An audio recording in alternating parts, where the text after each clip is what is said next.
नमस्कार। आइए सुनते हैं रविंद्रनाथ टैगोर द्वारा लिखी गई कहानी अनमोल भेंट।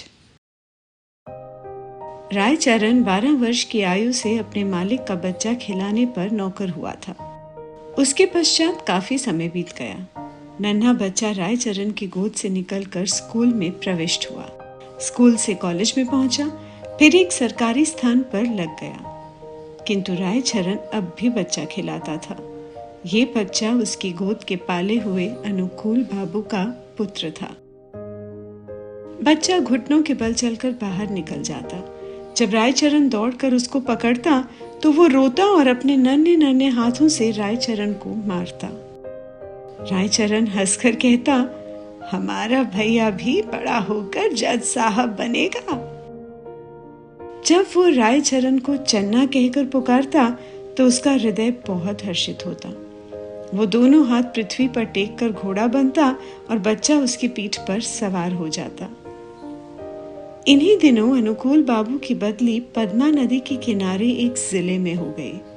नए स्थान की ओर जाते हुए कलकत्ते से उन्होंने अपने बच्चे के लिए मूल्यवान आभूषण और कपड़ों के अतिरिक्त एक छोटी सी सुंदर गाड़ी भी खरीदी। वर्षा ऋतु थी। कई दिनों से मूसलाधार वर्षा हो रही थी। संध्या का समय था। बच्चे ने बाहर जाने के लिए आग्रह किया। रायचरण उसे गाड़ी में बिठाकर बाहर ले गया। खेतों में पानी खूब भरा हुआ था। बच्चे ने फूलों का गुच्छा देखकर जिद की। रायचरण ने उसे बहलाना चाहा, किंतु वो ना माना। विवश रायचरण बच्चे का मन रखने के लिए घुटनों घुटनों पानी में फूल तोड़ने लगा। कई स्थानों पर उसके पांव कीचड़ में बुरी तरह धंस गए। बच्चा तनिक देर मौन गाड़ी में बैठा रहा, फिर उसका ध्यान लहराती हुई नदी की ओर गया। वो चुपके से गाड़ी से उतरा। पास ही एक लकड़ी पड़ी थी, उठा ली और भयानक नदी के तट पर पहुंचकर उसकी लहरों से खेलने लगा। नदी के शोर में ऐसा मालूम होता था कि नदी की चंचल और मुंहजोर जलपरियां सुंदर बच्चे को अपने साथ खेलने के लिए बुला रही हैं। रायचरण फूल लेकर वापस आया तो देखा गाड़ी खाली है। उसने इधर उधर देखा, पैरों के नीचे से धरती निकल गई। पागलों की भांति चहुं ओर देखने लगा। वो बार बार बच्चे का नाम लेकर पुकारता था, लेकिन उत्तर में चन्ना की मधुर ध्वनि न आती थी। चारों ओर अंधेरा छा गया। बच्चे की माता को चिंता होने लगी। उसने चारों ओर आदमी दौड़ाए। कुछ व्यक्ति लालटेन लिए हुए नदी के किनारे खोज करने पहुंचे। रायचरण उन्हें देखकर उनके चरणों में गिर पड़ा। उन्होंने उससे प्रश्न करने आरंभ किए, किंतु वो प्रत्येक प्रश्न के उत्तर में यही कहता, मुझे कुछ नहीं मालूम।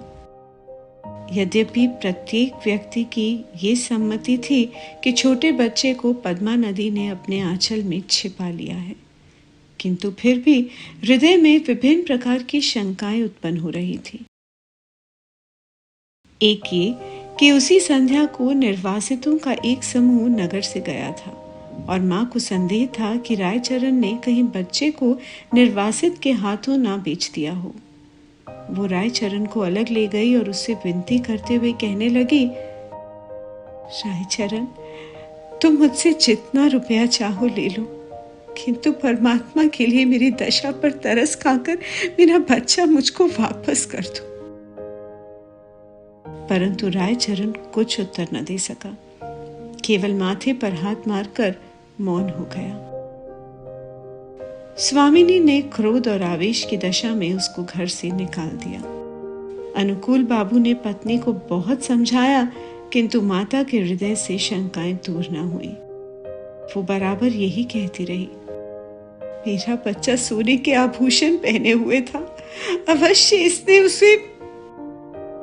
रायचरण अपने गांव वापस चला गया। उसे कोई संतान न थी और ना ही संतान होने की कोई संभावना थी, किंतु साल की समाप्ति पर उसके घर पुत्र ने जन्म लिया। परंतु पत्नी सूतिका गृह में ही मर गई। घर में एक विधवा बहन थी। उसने बच्चे के पालन पोषण का भार अपने ऊपर लिया। जब बच्चा घुटनों के बल चलने लगा, वो घर वालों की नजर बचाकर बाहर निकल जाता। रायचरण जब उसे दौड़कर पकड़ता तो वो चंचलता से उसको मारता। उस समय रायचरण के नेत्रों के सामने अपने उस नन्हे मालिक की सूरत फिर जाती जो पद्मा नदी की लहरों में लुप्त हो गया था। बच्चे की जबान खुली तो वो बाप को बाबा और बुआ को मामा इस ढंग से कहता था जिस ढंग से रायचरण का नन्हा मालिक बोलता था। रायचरण उसकी आवाज से चौंक उठता। उसे पूर्ण विश्वास था कि उसके मालिक ने उसके घर में जन्म लिया है। इस विचार को निर्धारित करने के लिए उसके पास 3 प्रमाण थे। एक तो ये कि वो नन्हे मालिक की मृत्यु के थोड़े ही समय पश्चात उत्पन्न हुआ। दूसरे ये कि उसकी पत्नी वृद्ध हो गई थी और संतान उत्पत्ति की कोई आशा न थी। तीसरे ये कि बच्चे के बोलने का ढंग, उसकी संपूर्ण भाव भंगिमाएं नन्हे मालिक से मिलती जुलती थी। वो हर समय बच्चे की देखभाल में मग्न रहता। उसे भय था कि उसका नन्हा मालिक फिर कहीं गायब न हो जाए। वो बच्चे के लिए एक गाड़ी लाया और अपनी पत्नी के आभूषण बेचकर बच्चे के लिए आभूषण बनवा दिए। वो उसे गाड़ी में बिठाकर प्रतिदिन वायु सेवन के लिए बाहर ले जाता था। धीरे धीरे दिन बीतते गए और बच्चा सयाना हो गया, परंतु इस लाड चाव में वो बहुत बिगड़ गया था। किसी से सीधे मुंह बात ना करता। गांव के लड़के उसे लाट साहब कहकर छेड़ते। जब लड़का शिक्षा योग्य हुआ तो रायचरण अपनी छोटी सी जमीन बेचकर कलकत्ता आ गया। उसने दौड़ धूप करके नौकरी खोजी और फलन को स्कूल में दाखिल करवा दिया। उसको पूर्ण विश्वास था कि बड़ा होकर फलन अवश्य जज बनेगा। होते होते अब फलन की आयु 12 वर्ष हो गई। अब वो खूब पढ़ लिख सकता था। उसका स्वास्थ्य अच्छा और सूरत शक्ल भी अच्छी थी। उसको बनाव श्रृंगार की भी बड़ी चिंता रहती थी।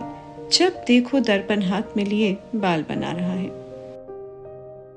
वो बहुत शरारती और लापरवाह भी हो गया था। पिता की सारी आय व्यर्थ की विलास सामग्री में खर्च कर देता। रायचरण उससे प्रेम तो पिता की भांति करता था, किंतु प्रायः उसका बर्ताव उस लड़के से ऐसा ही था जैसे मालिक के साथ नौकर का होता है। उसका फलन भी उसे पिता न समझता था। दूसरी बात यह थी कि रायचरण स्वयं को फलन का पिता प्रकट भी न करता था। छात्रावास के विद्यार्थी रायचरण के गंवारपन का उपहास करते और फलन भी उन्हीं के साथ शामिल हो जाता। रायचरण ने जमीन बेचकर जो कुछ रुपया प्राप्त किया था वो अब लगभग सारा समाप्त हो चुका था। उसका साधारण वेतन फलन के खर्चों के लिए कम था। वो प्रायः अपने पिता से जेब खर्च और विलास की सामग्री तथा अच्छे अच्छे वस्त्रों के लिए झगड़ता रहता था। आखिर एक युक्ति रायचरण के मस्तिष्क में आई। उसने नौकरी छोड़ दी और उसके पास जो कुछ शेष रुपया था फलन को सौंप कर बोला, फलन, मैं एक आवश्यक कार्य से गांव जा रहा हूँ। बहुत जल्द वापस आ जाऊंगा। तुम किसी बात से घबराना नहीं।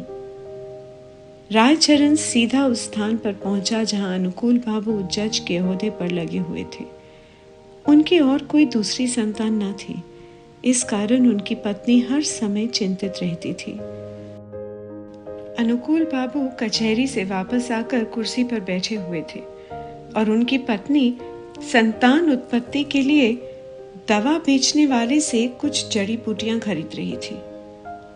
काफी दिनों के पश्चात वो अपने वृद्ध नौकर रायचरण को देखकर आश्चर्यचकित हुए। पुरानी सेवाओं का विचार करके उसको रायचरण पर तरस आ गया और उससे पूछा, क्या तुम फिर नौकरी करना चाहते हो? रायचरण ने मुस्कुराकर उत्तर दिया, मैं अपनी मालकिन के चरण छूना चाहता हूँ। अनुकूल बाबू रायचरण की आवाज सुनकर कमरे से निकल आए। रायचरण की शक्ल देखकर उनके कलीजे का जख्म ताजा हो गया और उन्होंने मुंह फेर लिया। रायचरण ने अनुकूल बाबू को संबोधित करके कहा, सरकार, आपके बच्चे को पद्मा ने नहीं बल्कि मैंने चुराया था। अनुकूल बाबू ने आश्चर्य से कहा, तुम ये क्या कह रहे हो? क्या मेरा बच्चा वास्तव में जिंदा है? उसकी पत्नी ने उछलकर कहा, भगवान के लिए बताओ, मेरा बच्चा कहाँ है? रायचरण ने कहा, आप संतोष रखें, आपका बच्चा इस समय भी मेरे पास है। अनुकूल बाबू की पत्नी ने रायचरण से अत्यधिक विनती करते हुए कहा, मुझे बताओ। रायचरण ने कहा, मैं परसों उसे ले आऊंगा। रविवार का दिन था।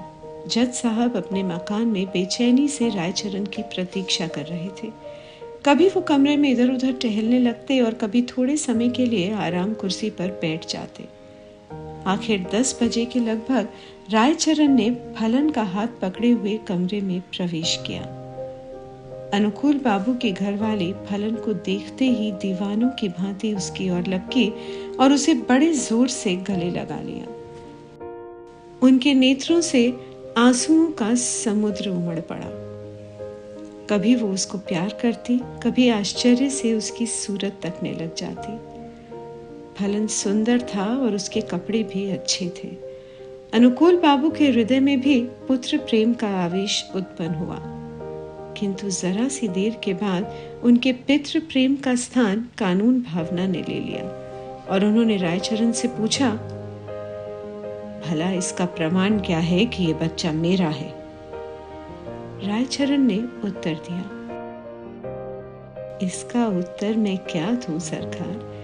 इस बात का ज्ञान तो परमात्मा के सिवाय और किसी को नहीं हो सकता कि मैंने ही आपका बच्चा चुराया था। जब अनुकूल बाबू ने देखा कि उनकी पत्नी फलन को कलेजे से लगाए हुए है, तो प्रमाण मांगना व्यर्थ था। इसके अतिरिक्त उन्हें ध्यान आया कि इस गवार को ऐसा सुंदर बच्चा कहाँ मिल सकता था और झूठ बोलने से क्या लाभ हो सकता है। सहसा उन्हें अपने वृद्ध नौकर की बेध्यानी याद आ गई और कानूनी मुद्रा में बोले, रायचरण, अब तुम यहाँ नहीं रह सकते। रायचरण ने ठंडी सांस भरकर कहा, सरकार, अब मैं कहाँ जाऊं? बूढ़ा हो गया हूं, अब मुझे कोई नौकर भी ना रखेगा। भगवान के लिए अपने द्वार पर पड़ा रहने दीजिए। अनुकूल बाबू की पत्नी बोली, रहने दो, हमारा क्या नुकसान है? हमारा बच्चा भी इसे देखकर प्रसन्न रहेगा। किंतु अनुकूल बाबू की कानूनी नस भड़की हुई थी। उन्होंने तुरंत उत्तर दिया, नहीं, इसका अपराध बिल्कुल क्षमा नहीं किया जा सकता। रायचरण ने अनुकूल बाबू के पांव पकड़ते हुए कहा, सरकार, मुझे ना निकालिए, मैंने आपका बच्चा नहीं चुराया था बल्कि परमात्मा ने चुराया था। अनुकूल बाबू को गवार की इस बात पर और भी अधिक क्रोध आ गया। बोले, नहीं, अब मैं तुम पर विश्वास नहीं कर सकता। तुमने मेरे साथ कृतज्ञता की है। रायचरण ने फिर कहा, सरकार, मेरा कोई अपराध नहीं। अनुकूल बाबू त्योरियों पर बल डालकर कहने लगे, तो फिर किसका अपराध है? रायचरण ने उत्तर दिया, मेरे भाग्य का। परंतु शिक्षित व्यक्ति भाग्य का अस्तित्व स्वीकार नहीं कर सकता। फलन को जब मालूम हुआ कि वो वास्तव में एक धनी व्यक्ति का पुत्र है, तो उसे भी रायचरण की इस चेष्टा पर क्रोध आया कि उसने इतने दिनों तक क्यों उसे कष्ट में रखा। फिर रायचरण को देखकर उसे दया भी आ गई और उसने अनुकूल बाबू से कहा, पिताजी, इसको क्षमा कर दीजिए। यदि आप इसको अपने साथ नहीं रखना चाहते तो इसकी थोड़ी पेंशन कर दे। इतना सुनने के बाद रायचरण अपने बेटे को अंतिम बार देखकर अनुकूल बाबू की कोठी से निकलकर चुपचाप कहीं चला गया। महीना समाप्त होने पर अनुकूल बाबू ने रायचरण के गांव कुछ रुपया भेजा, किंतु मनी ऑर्डर वापस आ गया, क्योंकि गांव में अब इस नाम का कोई व्यक्ति न था।